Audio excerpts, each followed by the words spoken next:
The internet can be super rude, and as of late, they've even taken their bullying to none other than Betsy DeVos, the new Secretary of Education. Okay, sure, she hasn't been a teacher or a principal or a superintendent, and maybe she has never had to evaluate instructors or do anything relating to the curriculums or disabled students, but she's not running for those things. So it's so stupid that people are saying she'll be bad at her job just because she has no experience with any of those education-y things. Wake up, people! It's the 20th century, and you don't need experience anymore to do a job. Just look at Donald Trump. He's making America great again, and he's never even done politics or anything, and he makes an awesome president. People say that she bought her position. Well, if anything, that's a good thing. Let me show you how society works. When people work really hard, they earn money. When they work harder than everyone else, they become the rich people. So obviously, she is a hard worker because she's rich. And being a hard worker is probably like one of the most important things that a Secretary of Education should be. Plus, she's super good at fundraising and getting money from people, probably because her husband inherited a large portion of the Amway empire, which is a super cool company that's a multi-level, multi-tiered pyramid. Basically, it's like fundraising, and we all know that schools could do much better in their fundraising efforts. Maybe instead of offering prizes for the kids for sticky hands and stuff, we can give them these cool hats or something, or some guns so that kids can protect themselves from grizzly bears and stuff.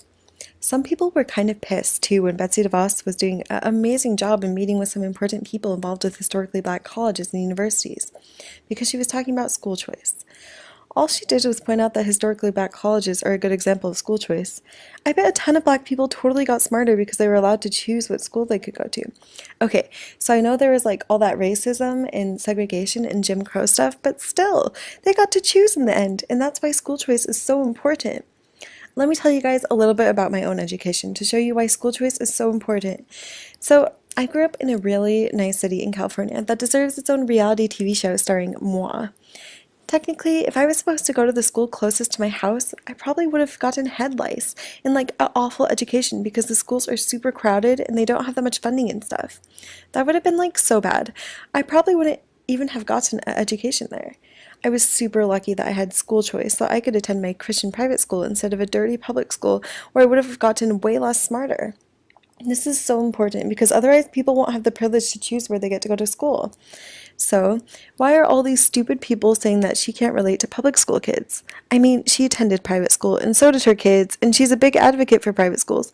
But I think her mom went to public school, so that kind of makes her, that kind of makes up for it. You see, she actually really cares about public school kids because she supports accountability. This is actually really good for all the poor kids and poor parents. They can now choose where they can go to school. I mean, sure, they might not be able to afford some fancy charter or private school, but if their kids are smart enough, maybe they might be able to get a scholarship or something.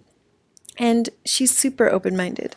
She's open to the right to deny admittance to any student in a family with homosexual or bisexual activity, or any family members who practice alternative gender identity.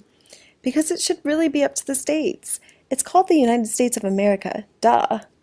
Okay, yeah, there's like supposedly a $10.6 billion cut to education, but that's like nothing. That's pennies, okay?